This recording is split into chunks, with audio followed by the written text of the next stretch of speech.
But gear ஷிஃப்டிங்கிறது என்ன? Mostly நீங்கள் car ஓட்ட பழகும்போது மேனுவல் கியர் பாக்ஸ் இருக்கிற காரில் தான் நீங்கள் பழகுவீங்க. அப்படி பழகுனா தான் வந்து எந்த காராக இருந்தாலும் உங்களால் ஓட்ட முடியும் அப்படின்னு நம்ம சொல்லலாம். இப்போ நம்ம காரை வந்து ஸ்டார்ட் பண்ண போகிறோம். ஸ்டார்ட் பண்ணுறதுக்கு முன்னாடி கியர் நியூட்ரல் இருக்கா அப்படிங்கிறத நீங்கள் செக் பண்ணிக்கணும். அது எப்படி செக் பண்ணுறது அப்படின்னா, ஜஸ்ட் இந்த கியர் லீவரை இப்படி லெஃப்ட்டில் லைட்டில் இப்படி தள்ளினீங்கன்னா இப்படி ஃப்ரீயாக வந்து இப்படி ஆடணும். அப்படி ஆடிச்சு அப்படின்னா அது வந்து நியூட்ரலில் இருக்குதுன்னு அர்த்தம்.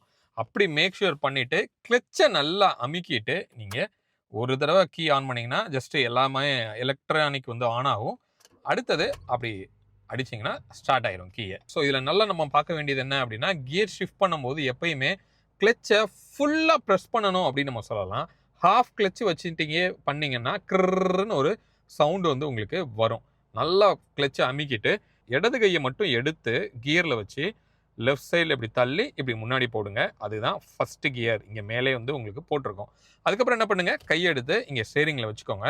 கிளச்சை வந்து ஸ்லோவாக ரிலீஸ் பண்ணணும். ஸ்லோவாக ரிலீஸ் பண்ணணும். நீங்கள் பார்க்குறீங்க, இப்படி ரிலீஸ் பண்ணோன்னா வண்டி வந்து உங்களுக்கு அப்படியே மூவ் ஆக ஸ்டார்ட் ஆகும். நீங்கள் பார்த்துட்டே இருக்கீங்க, வண்டி அப்படியே ஸ்லோவாக மூவ் ஆகுது. ஓகே, அப்படி மூவ் ஆகிட்டு ஃபார்வர்டில் இப்படி போயிட்டே இருக்குது. நிறைய பேர் பண்ணுற தப்பு என்னவாக இருக்கும்னா, ஃபஸ்ட் கியர் இப்படி போடுவாங்க, போட்டுட்டு கிளச்சை வந்து இப்படி கொஞ்சம் ஃபாஸ்ட்டாக அப்படி பண்ணும்போது என்ன ஆகும், அப்படி கடக்குன்னு சொல்லி இப்படி இன்ஜின் வந்து உங்களுக்கு ஆஃப் ஆகும். அதனால் ஃபர்ஸ்ட் கியர் போட்டுட்டு ரொம்ப ஸ்லோவாக நீங்கள் கிளச்சை ரிலீஸ் பண்ணிங்கன்னா இப்படியே உங்களுக்கு மூவ் ஆகிட்டே இருக்கும்.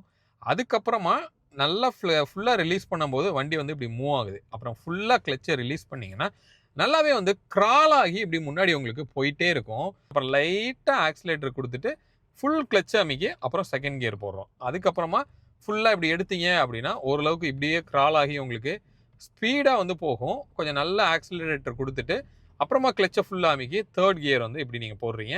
அப்புறம் ஃபுல்லாக நல்லா ஆக்சிலேட்டர் கொடுக்கலாம். இப்போ நீங்கள் 10 அப்படின்னா நம்பர் 1, 20 அப்படின்னா நம்பர் 2, 30 அப்படின்னா நம்பர் 3. அப்போது எவ்ரி 10 கிலோமீட்டர் ஸ்பீடுக்கு ஒரு கியர் வந்து நீங்கள் ஷிஃப்ட் பண்ணணும் அப்படிங்கிற மாதிரி ஒரு தம் ரூலாக நீங்கள் வச்சுக்கிட்டீங்க அப்படின்னா கண்டிப்பாக உங்களுக்கு அது ரொம்பவே ஈஸியாக இருக்கும்.